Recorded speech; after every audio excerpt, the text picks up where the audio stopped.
دعا کا آغاز کیسے کرنا چاہیے؟ اللہ پاک قرآن میں فرماتے ہیں وَإِذَا سَأَلَكَ عِبَادِي عَنِّي فَإِنِّي قَرِيبٌ۔ اس آیت کا مفہوم یہ ہے کہ جب میرے بندے محبوب میرے بارے میں پوچھیں تو ان کو بتا دیجئے کہ میں قریب ہوں اور پکار کو سنتا ہوں۔ جب انسان دعا کا آغاز کرے تو اللہ تعالیٰ کی حمد و ثنا پہلے پڑھے اور پھر اس کے بعد نبی کریم صلی اللہ علیہ وسلم کے اوپر درود پڑھے اور پھر آگے باقی دعا مانگے۔ ایک حدیث شریف میں آتا ہے بندے کی جو دعا اللہ کی حمد و ثنا اور نبی کریم صلی اللہ علیہ وسلم پر درود پڑھنے کے ساتھ کی جاتی ہے، اس دعا کو شرف قبولیت حاصل ہوتا ہے۔ نبی کریم صلی اللہ علیہ وسلم مسجد میں موجود تھے۔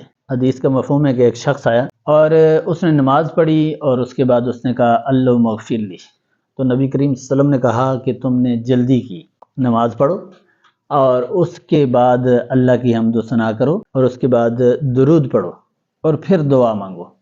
تو ایک شخص اور آیا اور اس نے پہلے نماز پڑھی اور پھر حمد و ثنا کی اور پھر درود پڑھا اور پھر دعا مانگی، تو نبی کریم صلی اللہ علیہ وسلم نے فرمایا کہ اب دعا مانگو، یہ دعا قبول ہوگی۔ ہمارے چینل کو سبسکرائب کر دیں اور ویڈیو کو شیئر کر دیں۔